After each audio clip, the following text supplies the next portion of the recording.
2014, South Africa celebrates 20 years of freedom and democracy.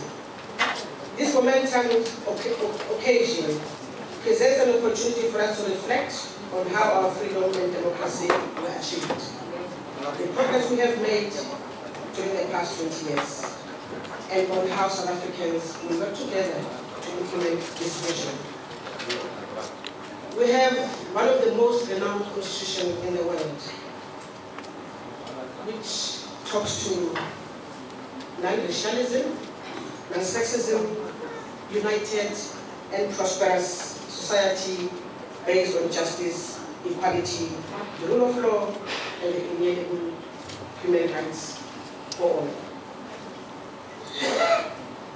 And we know that we share the same sentiments with the Republic of Guinea, where these principles are enshrined in the Constitution of the Republic of Guinea as well.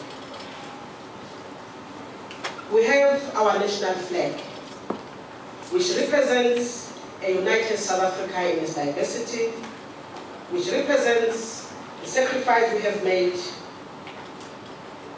the land we own, the waters that surround us,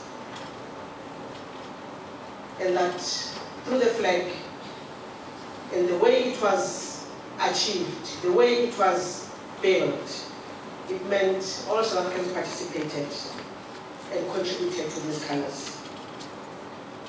We managed to develop Nkosi Sikelel Africa, our national anthem, to encompass the diversity of South Africans in various languages. We celebrate 20 years of freedom with a coat of arms that was initiated, inaugurated on the 27th of April 2000. The new coat of arms that you see represents the essence of our country, the essence of South Africans.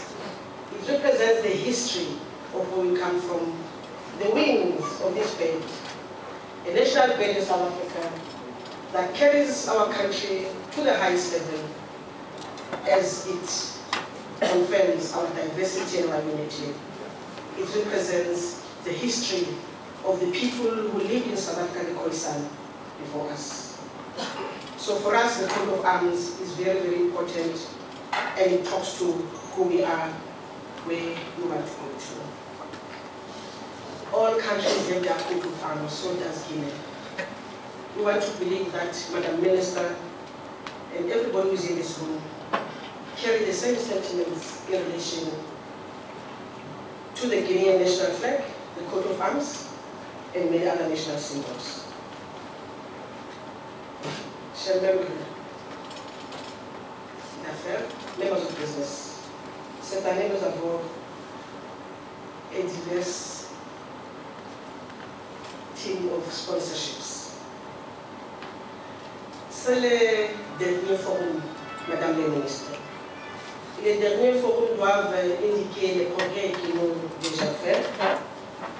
Et dans les groupes de sponsors aussi, comme vous voyez, Madame la Ministre, et puis les membres du gouvernement, les membres d'affaires, nous avons MTN, Guinea Games, Anglo-Congo Ashanti, Telsoft Solutions, Waymark Sabari, Global Outdoor System, Africa Rainbow Mineral, Standard Bank, et Guiter. Les sponsors guinéens, Guinea Games, Telsoft Solutions, Sabari, Waymark et Guiter signifient les grandements des partnerships entre l'Afrique du Sud et la Guinée, entre le business et les membres d'affaires entre la Guinée et l'Afrique du Sud. Et nous croyons que ça, c'est très important. C'est pour ça, Madame la Ministre, que nous voulons faire cette rapport qui signifie un grand développement.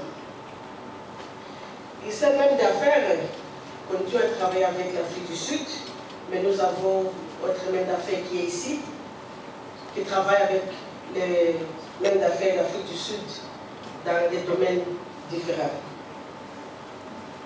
The Business Forum, working making visits to South Africa. Nous voulons indiquer autre visite et autre partenariat que les compagnies ou sociétés guinéennes développées avec les Sud-Africains. C'est pas tout parce que la liste est longue et les coopérations continuent dans les mails de business. Mais nous avons quelques groupes. Un grand, tout le monde connaît aussi Barry Angola, qui fait un grand significatif en termes d'investissement en Guinée et autre part du monde. Monsieur Barry aussi va travailler avec l'Afrique du Sud, notre compagnie sud-africaine qui est là. Autre partenaire de M. Barry qui est ici, c'est M. de Chancellor House qui est ici.